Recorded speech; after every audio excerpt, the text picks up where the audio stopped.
subscribe and press the bell icon. Hello guys, आज हम पढ़ने वाले हैं systematics the living world lecture third. ये हमारा लेक्चर थर्ड है। जिसने भी हमारे लेक्चर फर्स्ट और सेकंड नहीं देखा, डिस्क्रिप्शन में लिंक दी हुई है, वो जा के देख सकता है।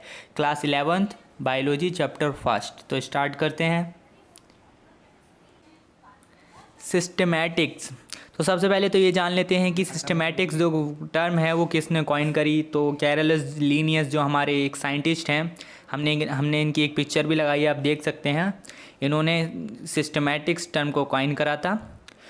Scientist who study and contribute to the classification of organism are known as systematist और taxonomist and their subject is called systematics. Scientist हैं, उन्होंने स्टडी करी, ऑर्गेनिज्म को क्लासीफाई किया, और जिसको हमने कहा सिस्टमैटिस्ट और टैक्सोनॉमिस्ट, और इसके सब्जेक्ट को हमने कहा सिस्टमैटिक्स। लैटिन भाषा में सिस्टमैटिक्स का मतलब होता है किसी भी चीज़ को ऑर्डर या सीक्वेंस में लगाना। Generally the term such as classification, systematics and taxonomy are used interchangeably. Generally है जो हम क्लासिफिकेशन होता है, सिस्टमैटिक्स एंड टैक्सोनॉमी, ये थ्री टर्म है, इसको जनरली हम एक ही चीज़ के लिए यूज़ करते हैं, मतलब इनका मतलब एक ही होता है, हम जनरली मानते हैं। लेकिन ऐसा नहीं है। जीन सिम्पसन आए, उन्होंने कहा कि ये तीनों जो टर्म हैं वो सेपरेट फील्ड हैं इन तीनों टर्म की। तो चलते हैं नेक्स्ट स्लाइड पे, समझते हैं उन्होंने क्या कहा। सिस्टमैटिक्स। सबसे पहले समझ लेते हैं कि सिस्टमैटिक्स होता क्या है। It is the study of diversity of organism and all their comparative and evolutionary relationship based on comparative anatomy, physiology, biochemistry, ecology।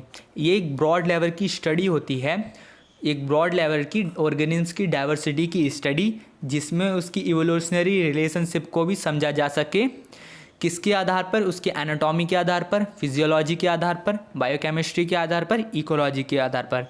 एक ब्रॉड लेवल की स्टडी जिसमें उसकी इवोल्यूशनरी रिलेशनशिप को भी समझा जा सके, उसके एनाटॉमी के आधार पर, फिजियोलॉजी के आधार पर, बायोकेमिस्ट्री के आधार पर, इकोलॉजी के आधार पर, उसको हम सिस्टमैटिक्स कहते हैं।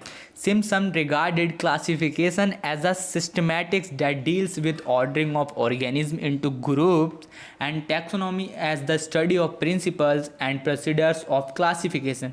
सिम्पसन ने कहा कि जो क्लासिफिकेशन है वो सिस्टमैटिक का एक सब टॉपिक है, जो डील करता है किसी भी ऑर्गेनिज्म को ग्रुप में डालने के लिए। और जो टैक्सोनॉमी है as the study of principle, किस प्रिंसिपल पे, किस आधार पे हमने उससे क्लासिफिकेशन किया है, उसको ग्रुप में डाला है, इसकी स्टडी को हम टैक्सोनॉमी कहते हैं। होप सो आपको समझ आ गया होगा। चलते हैं नेक्स्ट स्लाइड पे, देखते हैं आगे क्या है। जॉन रे, an English naturalist, coined the term species for a group of morphologically similar organisms and also tried to differentiate between genus and species। जो हमारे जॉन रे थे, एक इंग्लिश नेचुरलिस्ट थे, जिन्होंने हमारे स्पीसीज टर्म को कॉइन करा मॉर्फोलॉजिकली जो सिमिलर ऑर्गेनिज्म हैं उसके लिए। और इन्होंने डिफ्रेंशिएट करना चाहा जीनस और स्पीसीज के बीच में। और जो हमारा मोनोकोटिलिडेंस एंड डाइकोटिलिडेंस जो हमारे टर्म हैं वो भी इनके थ्रू ही कॉइंड हुए हैं। और जो हमने प्रीवियस वीडियो में एक क्वेश्चन पूछा था, सेकंड लार्जेस्ट स्पीसीज, तो सबसे पहले इसका answer Mollusca is the second largest species 3 idiot ने दिया। तो कॉन्ग्रेचुलेसन, आपका आंसर एकदम करेक्ट है। चलते हैं नेक्स्ट स्लाइड पे और समझते हैं आगे। Carolus Linnaeus, Swedish naturalist. जो हमारे कैरोलस लीनियस थे, स्वीडिश नेचुरलिस्ट थे, जिसको हम फादर ऑफ टैक्सोनॉमी भी कहते हैं। इन्होंने एक बुक पब्लिश की थी, सिस्टमा नेचुरा, जिसमें इन्होंने डिस्क्राइब किया था 4326 एनिमल को।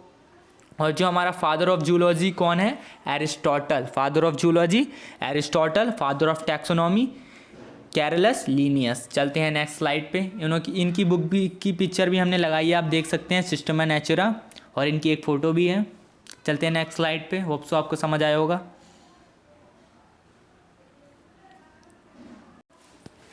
इसी के साथ साथ कैरोलस लीनियस ने हमारी एक और बुक लिखी जिसका नाम था स्पीसीज प्लांटेरम। स्पीसीज प्लांटरम 1753 में लिखी गई, content description of 5900 species of plants and these were arrange according to his system of classification based on sexual character. इन्होंने इसमें 5900 प्लांट की स्पीसीज़ के बारे में लिखा जो कि अरेंज थी किसके अकॉर्डिंग, जो क्लासिफाई हो रखी थी उनके सेक्सुअल कैरेक्टर के according. Linnaeus also introduced a system of nomenclature of plants and animals known as the binomial nomenclature. चलते हैं नेक्स्ट स्लाइड पे। होप सो आपको इतनी बात समझ आ गई होगी। तो आज की वीडियो होती है पूरी, मिलते हैं नेक्स्ट वीडियो में। अगर आपको वीडियो अच्छी लगी तो लाइक करें, वीडियो में कमेंट करके बताएं और चैनल को सब्सक्राइब करें और ज़्यादा से ज़्यादा वीडियो को शेयर करें। इसका लेक्चर 4 भी आएगा, तो बने रहिए हमारे साथ जीनियस नोबिता पे। Thank you.